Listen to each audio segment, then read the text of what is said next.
Hey everyone, in today's video we're going to go over how to build a mixing station from scratch with tools and supplies that you can get at your local hardware store like Lowe's or Home Depot.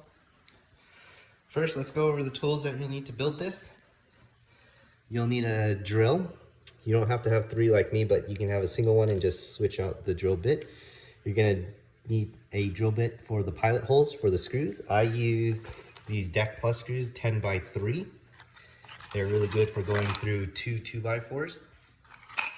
You're gonna need a hole bit so that you can drill out holes for the 1-inch bulkheads. You're gonna need a drill driver bit to screw in the deck screws, a wrench to tighten the bulkhead, a PVC pipe cutting tool. A right edge would help to square up the legs on the wooden stand that you'll build, and of course a measuring tape. We're gonna go over the stand really quick. It's a 2 feet deep, 4 feet wide, fits perfectly for these two 44-gallon brute trash cans. To build the top brace, you're gonna have two 4-foot pieces and two 2-foot 2x4 pieces to build the frame out. And then you're gonna have a 2-foot by 4-foot piece of plywood to create the top. It's similar how you build an aquarium stand. You'll always want the 2x4 pieces to sit, the frame to sit on the 2x4 pieces to support all the weight. You never want to use the supporting beam on the inside because this piece is only screwed in by screws, and the shearing weight of two 44-gallon trash cans are going to be too heavy to just be screwed in or to support just with screws. So make sure that when you're building, frame sits on the two 2x4s. For the legs, each corner has 3 2-foot 2x4s, so a total of 16 2-foot pieces that you'll need. And the reason why I use 2 feet is because you'll have plenty of room to slide in and out buckets and supplies underneath the stand. And most hardware stores will cut the 2x4 pieces. If they're long 8-foot pieces, they can just cut it in half for you if you don't have a circular saw at home to cut it yourselves. Okay, so that's the wooden stand. Pretty straightforward.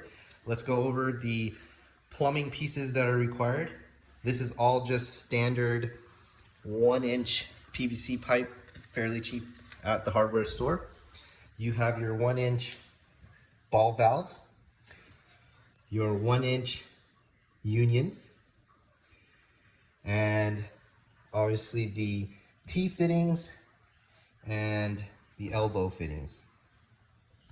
Let's go over all the pieces that are needed and the number. I have 1, 2, 3, 4, 5, 6 ball valves.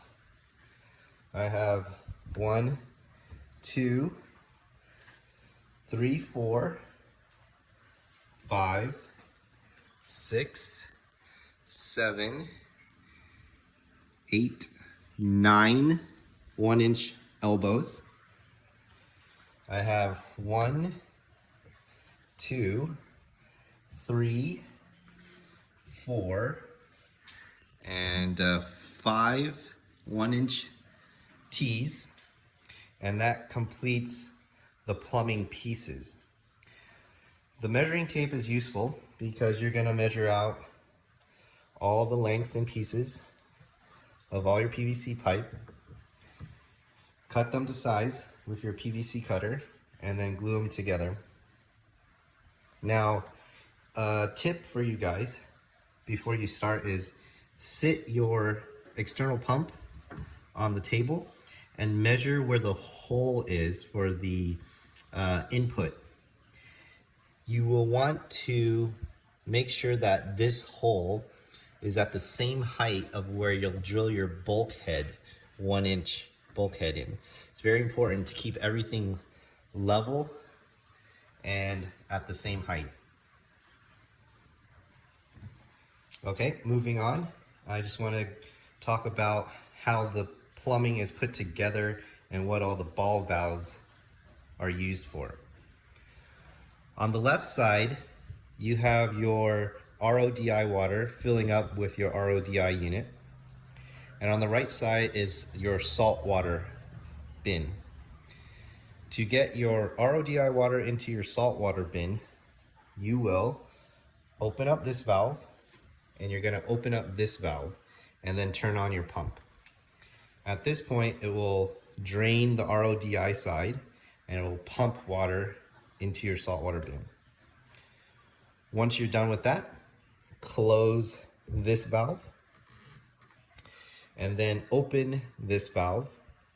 And now you have your water on your saltwater side continuously circulating.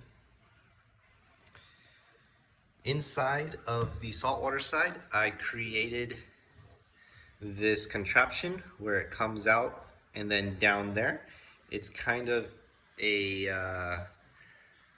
typhoon circulating contraption, so that when water is pumped down there, it is spinning the water, mixing the salt mix at all times.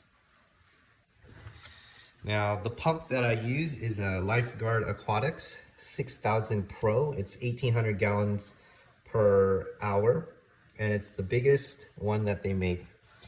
The reason why I chose this is it comes with 1-inch input and output NPT threads, which are very common, and you can go and get these unions from any hardware store, screw them directly on, and you're good to go. Now, this pipe coming off of this tee will be for the hose reel that will be hooked up via a 1/4-inch barb here. I don't have the hose reel yet. I ordered it from Amazon, and once it comes, I can show you guys how to remove the garden hose from it and put in a 50-foot length of 1/4-inch vinyl tubing. So in order to use this, you're gonna turn on and open this, and you're going to open this valve, making the salt water flow through the pump out this pipe, and then your hose will reel all the way out to your wherever your tank is.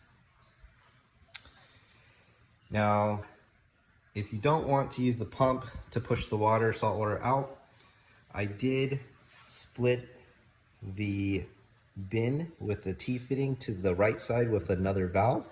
If you want gravity fed salt water into this side, you can put a saltwater bucket underneath, turn that valve, and you'll drain and fill up your 5-gallon buckets with fresh salt water.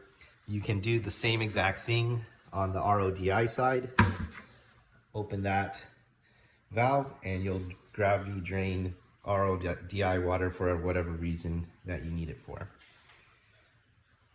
So that concludes my kind of simplified way of building a mixing station from parts that you can grab from the hardware store,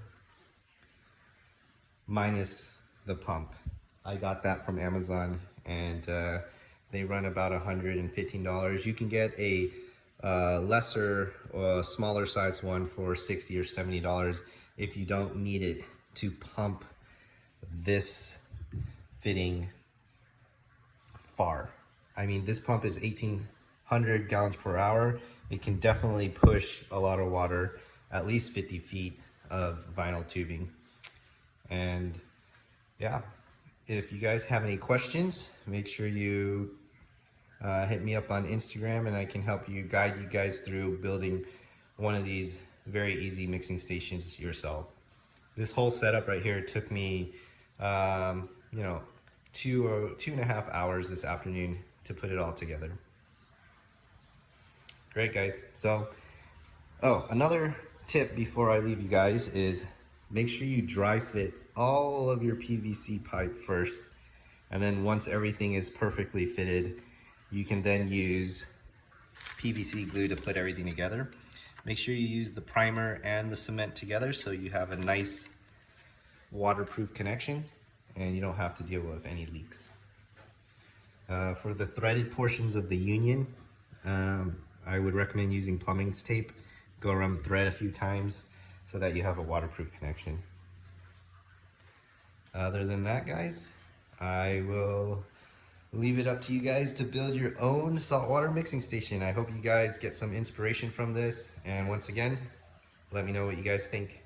Talk to you later.